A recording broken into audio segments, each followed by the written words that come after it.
Hey, welcome back to the Table Talk podcast. It's Caleb, and I've got Ron and David here with me. It is Monday, December 9th, I think? Is it 9th? Something like that. Yeah, 9th, about 2 in the afternoon. Guys, thanks for hanging out. How's your Monday going so far? It's going well, yeah. Had breakfast this morning. Had a nice breakfast this morning, yeah. Thanks to Marissa and Heather Willard. That's awesome. They brought it. They Yeah. brought in delicious food, eggs. That was my lunch and my breakfast. So if you're bringing it tomorrow, just let us know. Yep, that's right. Yeah. This is the second time that we've had this. That's true. Almost This happened. exact same Yeah, conversation. 2 weeks ago we had a great lunch from River's Edge. It was awesome. Thanks. If anyone wants to bring us lunch, yeah. Yeah, we're in. Great. So yeah, That's probably what I'm going to do as soon as we finish this podcast is go eat more no, sounds good. because I haven't had enough today. Yeah. We're talking about the crowded room, which there's not a lot of room in my stomach for any more food. It's pretty crowded, but that's okay. We're in this series right now called Make Room, where we are kind of dissecting the ways that our lives become so full of things or plans or other priorities that it just seems like the capacity and the margin for Jesus to be in the center of our lives become less and less. So last week we talked about the idea of the waiting room, where sometimes the things we're waiting to see God do, squeezes us, and we kind of fill our desire to bring about results with different things rather than Christ. This week we talk about the crowded room, and Ron, you kind of kicked us off with that whole idea of Mary and Joseph trying to get in the inn, and whoops, there's no room, and we find ourselves in situations like that a lot. What did you think about the sermon coming together? What did you think about, as you were putting it together, what was God kind of stirring within you? Yeah, that's a great question. I mean, I think it's the answer all the time is we need to make more time for Jesus, right? So it's not like it's unique. And so how do you say that in a way that causes us to go, oh yeah, I actually need to do this. Yeah. Not just like acknowledge that it's a good idea. Yeah. But apply it. That's the tough part. Yeah. How have you dealt with that? I mean, just the idea of, we talk about it a lot, but actually putting it into practice and making the time for it seems more difficult than it should be. Yeah, I think for me, a lot of it is just the noise. There's always noise. There's always crowded. There's always something more that I can be doing. And so, the crowdedness for me is a lot of times just feels like noise. And even when I'm praying or when I'm taking some time to read my Bible, there's kids around, or there's stuff conversations and stuff like that. And it can get hard because for me, the noise, it just is crowded, and my mind starts going off in other ways and things like that. And so it just to be able to be quiet in our world feels like a challenge to me. Right. Most of the things I think that fill our lives are not bad things. Right. Yeah. I mean, there are probably in all of our lives things that we should just get rid of and not even have there. But in general, most of it's good stuff.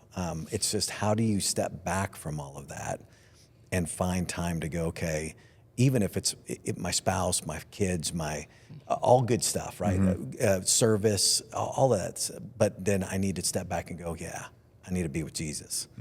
Yeah, I think what's interesting about this, and then I think this has played out in my life over and over and over again, is when I allow that busyness or the crowdedness to come in, that's the time that my life gets the hardest. It's the time that I start having failures. It's the time that I start getting distracted from what I should be doing for God.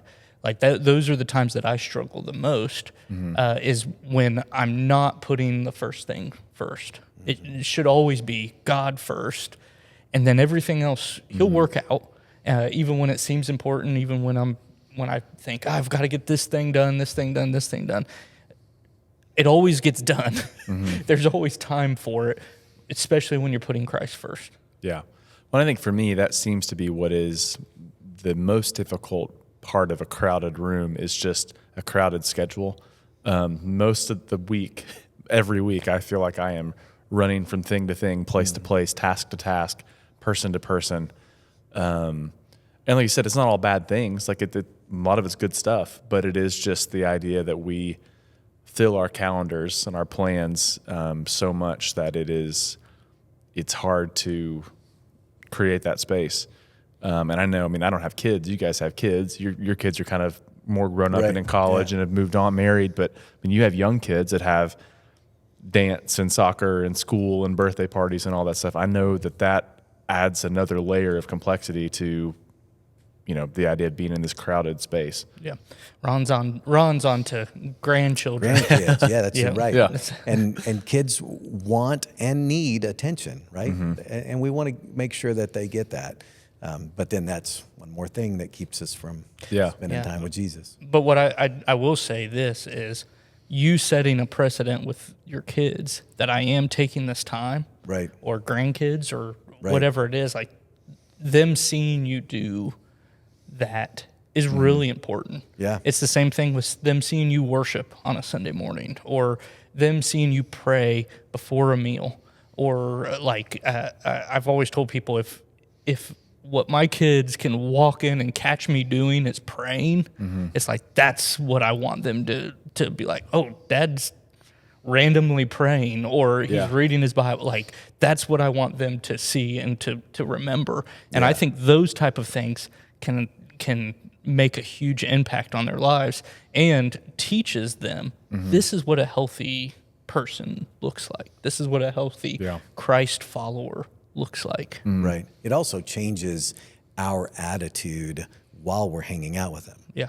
If we've been with Jesus and we're centered on him, all of a sudden, like we're going to be more patient, right? We're going to be more kind. We're going to the fruit of the Spirit is going to show up in us. That's who our kids really want to hang out with, is the person full of the fruit of the Spirit. Yeah. Yeah. Well, I think that goes back to what your main point was yesterday, was that making room for Jesus magnifies the meaning of our life. And I think that was such a great way to put it. How have you seen that show up? Like for you, and you can go back to younger years now, or whatever, like this, how have you seen when you've taken that time to make that room, how has that magnified the meaning of your life and your relationships? Well, first of all, let me say I'm bad at it. Like I'm a person that says I like to say yes to things. So I want to help people. I want to have the conversations with people. All those things that are wonderful things, but are distractions. So trying to do it is hard. But there have been times when I pause and I spend the time praying, he brings somebody to mind. I don't know why. Like it's just weird. And to me, it's almost like there's a distraction there. Like why am I thinking of this person? Yeah. And so maybe I send him a text or I send him an email to just say, hey, I don't know why you came to my mind and I prayed for you. And their response has been, that was perfect timing. And I'm like, well, that was not me, because I wouldn't have thought of it had I not taken the time to be with Jesus, and he brought that person to my mind. So that's where it magnifies it the best, is God knows things I have no idea. I have no idea what's going on in people's lives who maybe I knew back, high school friends, right? But if I happen to, if he puts them on my heart and I contact them, then they're like, wow, that was perfect. Yeah. So anyway, that's it. To me, it magnifies it because he's omniscient and I'm not. Right. And it puts you in that place to be aware of that then and to hear it. God, one of the examples I've heard, which I think is great, if you've seen Harry Potter in the Sorcerer's Stone. My wife was just watching like all of them yesterday. Okay, that's amazing. So you know what I'm talking about. The scene in Sorcerer's Stone where the letters, or maybe Chamber of Secrets, where the letters start coming through the mailbox and Uncle, keeps tossing them away. And eventually by the end of the scene, there are letters coming through every window. They're flying through the mailbox. The house is filling up with letters. I've heard someone describe it, that God is constantly sending us those invitations. It's just whether we put ourselves in a space to actually hear them and be aware of them.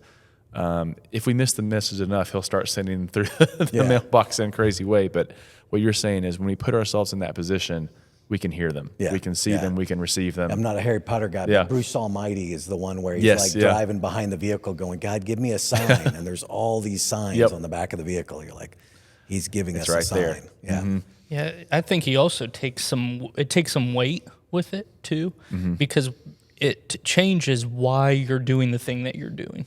Like, why do I parent the way that I parent? or why do I do what I do at my job, or why am I texting this person? It's not just because I like them and want to hang out with them. It's like there's weight behind this because now God's involved, and it makes it heavier and makes it more true and makes it more glorious and puts emphasis on work, and like it gives you something to go towards, because if you don't have anything that you're going towards, those things just become monotonous. Right. Just do it to get through it and things. But then when you have God behind it, it adds weight to it. Yeah. Yeah, you bring up something like one thing I thought about I said this a little bit yesterday. I don't know how well it was communicated, but I think a lot of times knowing whether to say yes or no to something, that's a lot of it. But knowing, like saying yes for the right reason. Yeah. And it's that idea is like I could say yes to help somebody, but if I go in it with the wrong reason, I'm really maybe not doing everything God wants me to do. But if I can go say yes for the right reason, it changes everything. Yeah. So yeah, that's good. Well, and I think too, we sometimes feel guilty, at least I do, about, because we do fill our lives with so much, there's almost like a guilt factor at play of, if I take this time to disengage, then I'm not doing something I should do. Like selfish. Yes, exactly. And you see Jesus over and over in the Gospels disappear and no one knows where he is. Yeah, he did it better than anybody, like, obviously. Yeah, I mean, where's he at? Is he asleep? Where did he go? What's he doing? And what it says to me is that if Jesus prioritized that making room to be with his Father, Right. I don't think he was being selfish. Right. For him, it was, I know this is what I need to go and do the things I've been called to do or feel invited into. And so it's just an example for us of, no, it's actually okay to take that time to disappear, to disengage for a minute, because you're not disengaging from your Father. You're actually leaning into him. Right. But it just, that feels selfish and countercultural in the kind of world we live in. Yeah. Yeah, Jesus, when he was, before going to the cross, disappeared at the garden, right? Went a little further. Yeah. And then prays, not my will be done, but yours be done. It's like, I think that's a lot of time what our prayers need to be is like, God, break my heart for what breaks yours, instead of coming to him with a list. Yeah. Right? That we're like, okay, this is my genie, rub the lamp or whatever. So anyway, just trying to realize, man, God, what do you want me to notice? Yeah. And you can't, it's a lot harder. You can, but it's a lot harder to fill other people's cup when your cup's running on empty. And the only place that we're going to be getting anything is by spending time with God. Yeah. And it's like, you see that with Jesus again, is like the people that are around Jesus are going and telling people and are doing these amazing things. And it's because Jesus had a full cup. He was pouring it into them, and he fills us so much that we just naturally pour over into other people. Yeah, well, and I think the truth is that, we think people have expectations and demands of us, your kids, your spouse, your friends, your parents, whatever.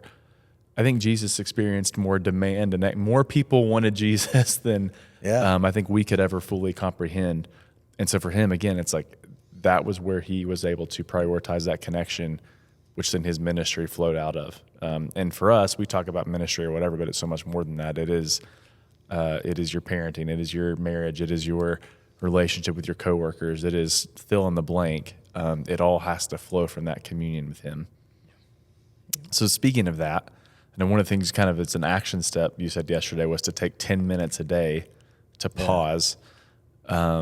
What does that actually look like? How can people actually put that into place? What are some things to do during that time? I don't know, just what kind of led to that idea? Yeah. Well, so, the first thing I think with the 10 minutes is being alone. Jesus, I guess, picked on the Pharisees who they only wanted to pray in front of people, make a big display. Look at me. Yeah. I think it's just the opposite of that, right? Yeah. Is to be alone with God and just go, okay, God, it's just me and you. Like, what do you want me to notice? So that's tough because we live in a world where it's rarely quiet and we're rarely alone. We have to find those times. Even when we're alone, it's not quiet. Yeah. So carving that time out, but it can be anywhere. I think it obviously from Jesus's admonition or whatever. It shouldn't be in front of everybody. So it needs to be somewhere. It could be in your car, right? Yeah. Some people, if you live in a tight space with a lot of people, you got to be creative to find that space. I know I heard one idea. It was I think John Wesley's mom, I can't remember, would cover her head. I can't remember if that's the right person's mom or whatever. But anyway, would cover her head, and the kids all knew when mom's head's covered, like this is her alone time. So she could not get away from her kids. She could only put a covering over her head, and the kids knew that was time. That was it. So it may be different in your situation, and be creative with it, but find that time. And 10 minutes, I mean, if you're already doing 30 minutes, if you're already doing an hour, that's great. Like, I'm not saying, hey, stop doing that and do 10 minutes. I'm just saying, for most of us, we don't do well at doing anything, and 10 minutes is a good start. Yeah. And hopefully that even causes us to lean in a little bit more. You talked about what to do with 10 minutes. I did it this morning. So I got up and because there's only 2 of us left in the house, we got a lot of space. So I went downstairs in the basement. It's kind of an unfinished basement, but anyway, I can hang out down there. And I pulled out the app, and I thought, I wonder if I can do all of this from our church app. So I went to the church app, went to the Bible tab, went to YouVersion, and I did the search. The one I brought up yesterday was the grown-up prayer for grown-ups, and it just started that. I did the first day of it, and it's like, it was good. It was like good, thoughtful stuff, had scripture in it, and it probably took 2 minutes, maybe 3. I don't know. It wasn't much.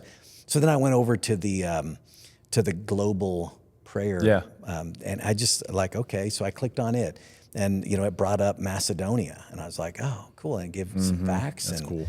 You can click on more if you want to. You can use it as much or as little as you want. Like if you just want an overview and then you pray, you're good. But it'll actually give you scriptures to pray over those people.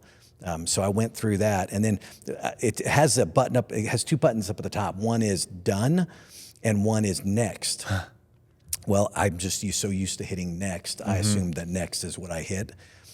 Which took me to the next country. That's cool. So now I'm in Thailand, right? And it's telling me, and so I'm like, okay, so I spent another minute praying for Thailand, right? And then I knew, okay, now I can hit done, because I've done 2. That's awesome. 2 countries here, but very simple, right? Easy stuff to do. So.